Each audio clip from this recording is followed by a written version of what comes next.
be. The nice problem is this, is that we've got some depth, which from a year ago, we didn't have that much. So I'm really excited about the direction. Your thoughts, you guys kind of started slow, but really picked up the pace and caused some things to happen. Well, you can say we started slow, but we had an offense that really executes at a high level. And the one thing that I've learned from this guy is you got to give really good guys credit, because one thing that Tyler can do, he really softens you up because he can really throw the football. If you want to stand in there and load the box up on him, he'll pick you apart at times. And so they were able to establish the run game early.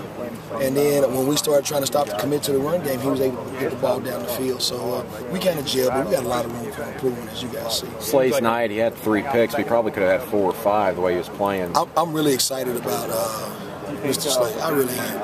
I mean, I'm watching him. He's really in his element when he can reach up there and play some man and get close to receivers.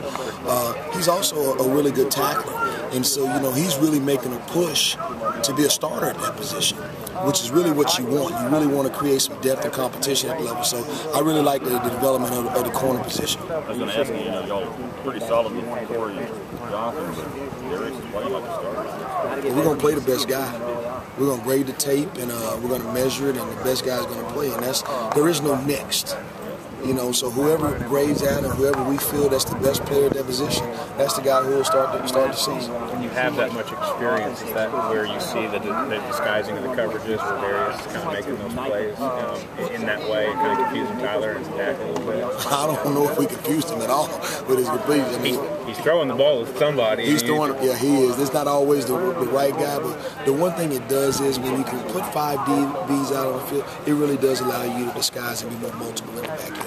Going to the last week, how do you think the defense has fared? And the first 2 scrimmages, but also just overall in their development? There's been a huge improvement from the standpoint of that there's no more installation. Guys are out there just thinking.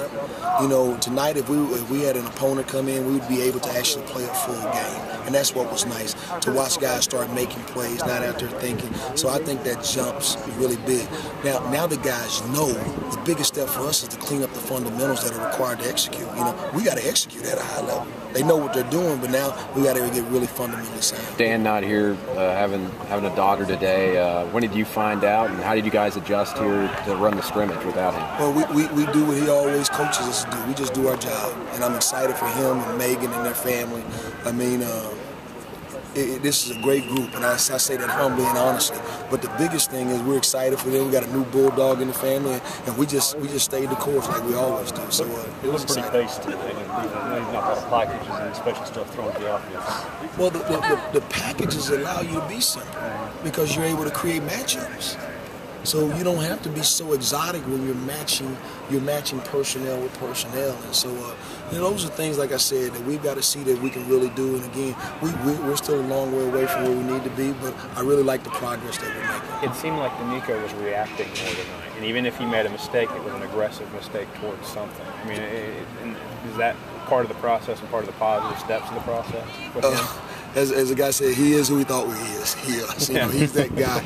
And the one thing that makes him his go is that, when he's not out there thinking, he makes us different. I don't always like to say better. I think it's an overused term, but he really makes us different.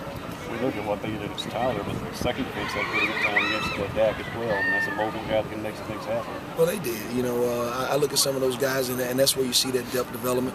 One of the biggest things that that we have to really keep focusing on is when you're replacing veterans at the safety position. What you're doing, are you doing the right things to protect? Because if those guys make a mistake, the other band starts playing. So, we've got to go back these next few days and really evaluate, are we putting those guys in the best situations? You have to coach against it every day, but how different is the tight end position since you've been here? It's evolved. I mean, since we got here going on the 3rd spring, you got guys, number 80, 81 guys who move, guys who can block. You have to determine if you're going to treat them like a back in the backfield, or if they're a tight end attached and getting out in the backfield. They make them very, very multiple. And not only that, there are 2 of them that they can line up. And you think you're getting 12 personnel, and it's empty. Mm-hmm. So it really makes you pay attention. How much different is it from other SEC offenses you've had a scheme against? That there's not a lot of 2 tight ends where you can put them out there and both that are threats and passing. Well, not very often. you see most of those guys that are attached guys, they're blockers.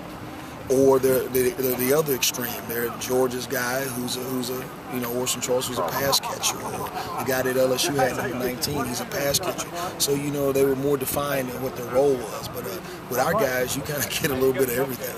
Is tight end even really a proper definition for them? I guess we like labels, so you got to call them both. But they're H guys, they're move guys, and so we treat them like that. And week to week, it really varies.